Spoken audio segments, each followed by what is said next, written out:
Hello guys, welcome in the Indian Polity classes of the Ruchika Tutorials. I hope आपने मेरे earlier video सब watch कर लिए होंगे और आज का जो हमारा वीडियो है वो है चार्टर एक्ट ऑफ 1853। मतलब जो चार्टर एक्ट का जो हमने सीरीज स्टार्ट की थी 1773 से, मेरा फर्स्ट वीडियो उसी पे था, द रेगुलेटिंग एक्ट ऑफ 1773। उससे लेके जितने भी हम चार्टर्स हमने उसके आगे पढ़े, मतलब हमने पढ़ा 1781 का भी एक्ट पढ़ा था हमने पढ़ा 1784 का पिट्स इंडिया एक्ट, फिर 1786 का सेटलमेंट एक्ट, उसके बाद 93 का एक्ट, बिकॉज वो तो आना ही था। इसके और इसके बीच में, मतलब 73 और 93 के बीच में 20 इयर्स का गैप हो गया। अगेन 1813 का एक्ट, चार्टर एक्ट, और 1833 का। और आज हमारी जो ये वीडियो है वो है the charter act of 1853, last charter act जो कंपनी रूल में लाया गया बाय द ब्रिटिश गवर्नमेंट। आज इसके हम डिटेल के अंदर सारे सिग्निफिकेंट फीचर्स पढ़ेंगे। Now we can move on the slide. So first the background of the 1853 की 1853 का चार्टर एक्ट क्यों आया। पहली बात तो कॉमन फैक्टर वो है ही कि 1833 से 53 के बीच के अंदर 20 इयर्स हो गए थे और 1833 में डिसाइड हुआ था कि हर 20 साल के अंदर कंपनी रूल को रेगुलेट किया जाएगा, रिन्यू किया जाएगा।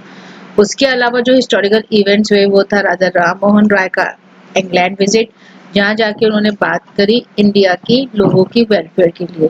इसके अलावा जो बॉम्बे एसोसिएशन और मद्रास नेटिव एसोसिएशन की पिटिशंस ब्रिटिश पार्लियामेंट में गई वो, और इस चार्टर की एक रिपोर्ट तैयार की लॉर्ड डलहौजी ने, जो उस समय इंडिया के गवर्नर जनरल थे, जो 1953 1954 तक इंडिया के गवर्नर जनरल थे। उन्होंने एक स्ट्रॉन्ग रिपोर्ट तैयार की जिसमें बताया कि कहीं ना कहीं इंडियंस के अंदर एजिटेशन आ रहा है, इंडिया के अंदर रिवोल्ट हो रहा है कि अब उनको no more want to live under the company rule, और this led the formation of the last charter of the East India. So east, अब जब हम चार्टर एक्ट आज पढ़ेंगे 1853 का, उसको मैंने कुछ फीचर्स के अंदर कैटेगराइज कर लिया है ताकि हमें पढ़ना इजी रहे हमारे एग्जाम्स के पॉइंट ऑफ व्यू से। पहला, गवर्नर जनरल की काउंसिल, इसमें इंपॉर्टेंट चेंजेस हुए। दूसरा, कंपनी रूल के बारे में इस चार्टर में क्या बात हुई थी। कोर्ट ऑफ डायरेक्टर्स, जब आपको याद हो मेरा जो फर्स्ट वीडियो चार्टर एक्ट्स पे आया था जो 1773 का था, उसमें कोर्ट ऑफ डायरेक्टर्स की बात हुई थी। कोर्ट ऑफ डायरेक्टर्स वो थे जो 24 मेंबर्स की बॉडी थे जो ईस्ट इंडिया कंपनी के ऑफिसर्स को इंडिया भेजती थी, अपॉइंट करके रिक्रूट करके इंडिया भेजती थी, तो वो कोर्ट ऑफ डायरेक्टर्स। इसके अलावा इस चार्टर एक्ट के अंदर लोकल रिप्रेजेंटेशन की बात हुई। एक इंडियन लेजिस्लेटिव काउंसिल बनाई गई सेंटर के अंदर, और उसमें लोकल रिप्रेजेंटेशन मतलब लोकल प्रोविंसेस के मेंबर्स को इंक्लूड किया गया। नई प्रेसिडेंसीज भी बनी और ओपन कंपटीशन की बात हुई, बिकॉज इससे पहले मैकॉले कमेटी बनी थी और मैकॉले कमेटी ने अपनी रिपोर्ट तैयार करके फर्स्ट टाइम 1953 में, मतलब जब ये चार्टर एक्ट आया उसके अगले साल 1953 के 54 के अंदर इस कमेटी ने बैठ करके इंडिया के अंदर कॉम्पिटिटिव एग्जाम की प्लानिंग का ड्राफ्ट तैयार किया। कंपनी ने जितना भी इंडिया के अंदर अपनी टेरिटरी ऑक्यूपाई की थी उसको 3 प्रेसिडेंसीज में डिवाइड कर दिया, द बॉम्बे, द बंगाल और मद्रास। और बंगाल प्रेसिडेंसी के गवर्नर को गवर्नर जनरल का ओहदा देके सिरमौर कर दिया, बना दिया एकदम हेड, और बॉम्बे और मद्रास की प्रेसिडेंसीज को उसके सबऑर्डिनेट रखा। अब उस गवर्नर जनरल काउंसिल को, जो कि बंगाल की थी, उसको रीनेम करके बना दिया इंडियन लेजिस्लेटिव काउंसिल, एक सेंटर का हेड बना दिया। मतलब पूरे इंडिया के अंदर जितनी भी कंपनी की टेरिटरी थी, बिकॉज अब 1953 तक इन कंपनी ने अपना टेरिटोरियल एक्सपेंशन और कर लिया था और ज्यादा एरियाज को अपने इलाके में मर्ज कर लिया था। तो अब for the administrative point of view कि ताकि इफेक्टिव कंट्रोल हो जाए और कुछ सब प्रेसिडेंसीज पे इक्वल कंट्रोल रहे, तो कोई एक गवर्नर जनरल सुप्रीम ना होके उस गवर्नर जनरल को पूरे इंडिया का गवर्नर जनरल बना दिया। जब ये एक नई बॉडी बनी इंडियन लेजिस्लेटिव काउंसिल, तो उसके अंदर नए मेंबर्स को भी इंक्लूड किया गया। तो एक तो गवर्नर जनरल इटसेल्फ था ही, जब तक बंगाल का था, ब्रिटिश इंडिया का था, अब उसे केवल इंडिया का कर दिया, no more of Bengal. Commander of chief, 4 members जो गवर्नर जनरल की काउंसिल में थे अब तक। A part of them, the Chief Justice of Supreme Court, a regular judge of Supreme Court, और 4 मेंबर्स लिए थे बॉम्बे से, 4 मेंबर्स लिए थे बंगाल से, मद्रास से, बॉम्बे से और नॉर्थ वेस्टर्न प्रोविंसेस से। और यही हम बात करते हैं लोकल रिप्रेजेंटेशन की। मतलब सेंटर के अंदर एक नई बॉडी बनी, उस बॉडी के अंदर जो 4 मेंबर्स आए वो आए लोकल रिप्रेजेंटेशन से। यहाँ से एक एक मेंबर्स आएगा, तो अगर हम कैलकुलेट करेंगे तो अब बन गई है 12 मेंबर्स की पूरी कंप्लीट बॉडी। ये एक नई बॉडी का चयन इस चार्टर एक्ट के अंदर हुआ था। अब जब ये नई बॉडी का गठन हुआ तो उसका मेन ये था कि अब वो सेपरेशन ऑफ फंक्शन की बात कर रहे हैं। पहली बार इंडिया के अंदर लेजिस्लेटिव फंक्शन और एग्जीक्यूटिव फंक्शंस की बात हुई। पहली बार समझ में आया कि क्या तो लेजिस्लेटिव फंक्शन होता है, क्या एग्जीक्यूटिव फंक्शन होता है। मेरा जो फर्स्ट वीडियो था, अगर आप मेरे प्लेलिस्ट में जाएंगे तो चेक करेंगे, मेरा फर्स्ट वीडियो केवल इस टर्मिनोलॉजी पे था कि लेजिस्लेटिव क्या होता है, एग्जीक्यूटिव क्या होता है, जुडिशरी क्या होता है। तो लेजिस्लेटिव क्या हो गया, जो कि लॉ फ्रेम करेगी। लॉ फ्रेम कौन करेगा? अब इंडिया की लेजिस्लेटिव काउंसिल जो 12 मेंबर्स की है, जो एकदम हेड सेंटर में है, उसके सबऑर्डिनेट सारी प्रेसिडेंसीज के गवर्नर्स हो गए। और एग्जीक्यूटिव फंक्शन कौन करेगा? गवर्नर और उसकी एग्जीक्यूटिव काउंसिल। उसका फंक्शन, उसका वर्क क्या होगा कि जितने भी लॉज ये बना रहे हैं उसको एग्जीक्यूट करना, उसको इम्प्लीमेंट करना। तो लेजिस्लेटिव फंक्शन वो हो गया कि जहां आप एज अ मिनी पार्लियामेंट सब बैठ रहे हो और बैठ के लॉ फ्रेम कर रहे हो फॉर द कंट्री। और एग्जीक्यूटिव फंक्शन में आगे की जो लॉ फ्रेम हुए हैं लेजिस्लेचर द्वारा उसको एग्जीक्यूट करना। और एक तरह से मॉडर्न जो पार्लियामेंट गवर्नमेंट देखते हैं उसकी फाउंडेशन स्टोन इसी चार्टर एक्ट से रखी गई थी, कि जहाँ पहली बार इंडियन को समझ में आया कि लेजिस्लेटिव फंक्शन अलग होता है, एग्जीक्यूटिव फंक्शन अलग होता है। अब इंडियन लेजिस्लेटिव काउंसिल का प्रेसिडेंट था गवर्नर जनरल। गवर्नर जनरल उस काउंसिल का हेड होने के नाते अब एक वाइस प्रेसिडेंट नॉमिनेट कर सकता था, बिकॉज वो खुद प्रेसिडेंट है, उसकी एब्सेंस के अंदर एक वाइस प्रेसिडेंट। और जितने भी लेजिस्लेटिव पर्पसेस होंगे, जो भी नया नए लॉज लाए जाएंगे, उसके लिए वो उसकी ही अप्रूवल, उसकी ही सहमति अनिवार्य थी। कि वो अनिवार्य, वो बोलेगा उसके बाद ही नए प्रपोजल्स आएंगे इस काउंसिल में, जो 12 मेंबर की काउंसिल है उसमें आएंगे और वो लोग डिस्कस करेंगे इसके बारे में।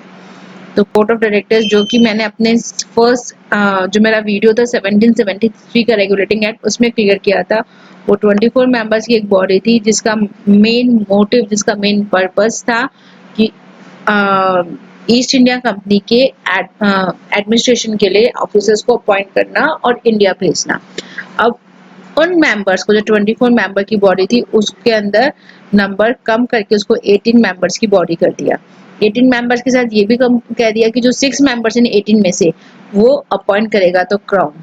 तो इनडायरेक्टली कोर्ट ऑफ डायरेक्टर्स के अंदर ब्रिटिश गवर्नमेंट का, ब्रिटिश पार्लियामेंट का पार्टिसिपेशन या इंटरफेरेंस बढ़ता गया, ताकि वो अपना वर्क, मतलब ब्रिटिश पार्लियामेंट के कंट्रोल में वो वर्क कर सके। इसके अलावा इस कोर्ट ऑफ डायरेक्टर्स के पास ये पावर थी कि जितनी भी वो नई प्रेसिडेंसीज है वो कॉन्स्टिट्यूट करेगा, बिकॉज अब डे बाय डे अपनी नए नए लॉर्ड्स अपनी अपनी पॉलिसीज से नए नए इलाके इंडिया के अपने अंदर एनेक्स करते जा रहे थे।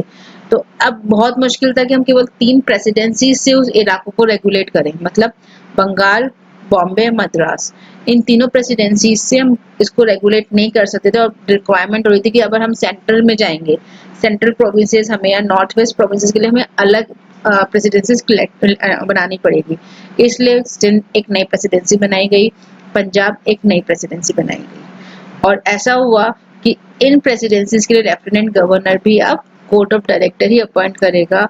और पंजाब के लिए 1859 के अंदर कोर्ट ऑफ डायरेक्टर्स ने लेफ्टिनेंट गवर्नर को अपॉइंट किया।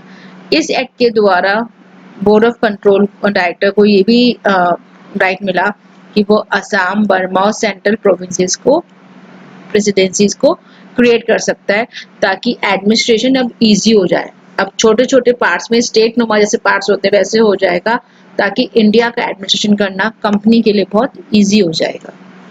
अब तक ये था कि 20 साल फिक्स कर दिए कि हर 20 साल के लिए कंपनी का रूल एक्सटेंड कर रहे थे।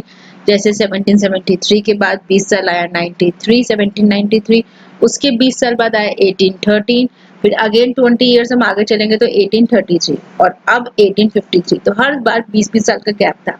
इस बार ऐसा कुछ उन्होंने लिमिट फिक्स नहीं करी थी कि अगले 20 साल के लिए फिर कंपनी इंडिया में रूल करेगी, और ये उन्होंने पार्लियामेंट पे छोड़ दिया था कि ये पार्लियामेंट की विश पे है कि कब तक कंपनी यहाँ पर रूल कर सकती। प्रोबेबली 1 साल, प्रोबेबली 2 साल, हो सकता है प्रोबेबली 10 साल।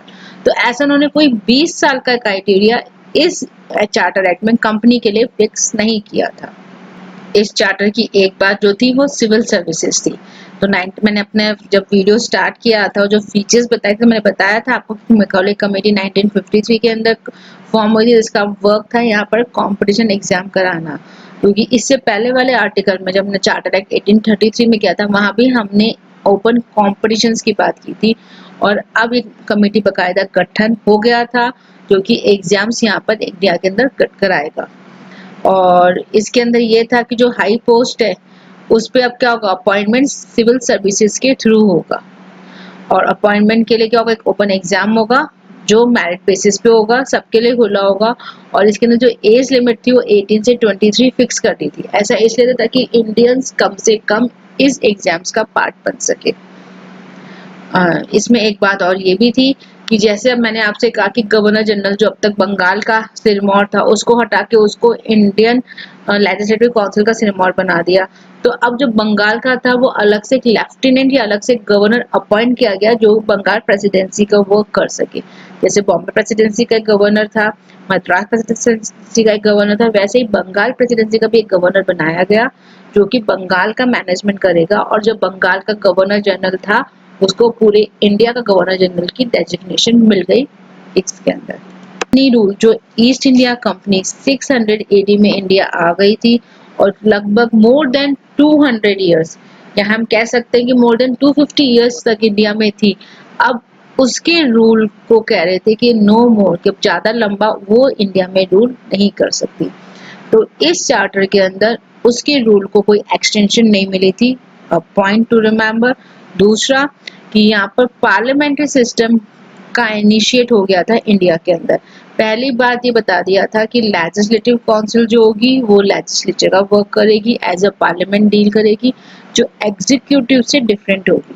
जैसे कि हमारा आज का पार्लियामेंट है कि जो रनिंग गवर्नमेंट होती है उसे हम एग्जीक्यूटिव मानते हैं, हम अपनी whole parliament including the opposition party को लेजिस्लेचर मानते हैं। तो वो एक बिगिनिंग पार्लियामेंट्री सिस्टम की इस आर्टिकल से हुई थी। यहाँ पर एक सेंट्रल एडमिनिस्ट्रेशन की फाउंडेशन रख दी थी, बिकॉज अब जो इंडियन लेजिस्लेटिव काउंसिल बनाई थी वो सेंटर में थी, उसके अंदर सारी भारत की प्रेसिडेंसीज थी।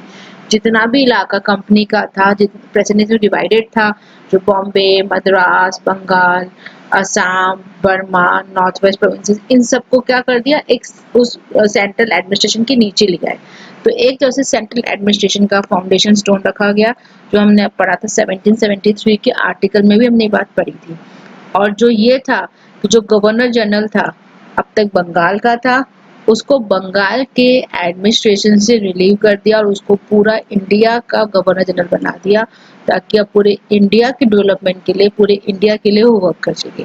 लेकिन तब भी सिग्निफिकेंस की हम बात करेंगे तो कंपनी रूल और पार्लियामेंट्री सिस्टम हमें याद रखना है। इसके अलावा पहली बात, और सिविल सर्विसेज की बात भी करें, और सिविल सर्विसेज का इनिशिएट भी स्टार्ट हो गया कि नेक्स्ट ईयर के अंदर, इस चार्टर के नेक्स्ट ईयर 1854 के अंदर मैकॉले कमेटी का गठन हुआ, जो पूरा ड्राफ्ट तैयार करती है इंडिया के अंदर सिविल सर्विस एग्जाम्स कंडक्ट कराने के लिए, और पहला एग्जाम 1855 के अंदर कंडक्ट कराती है।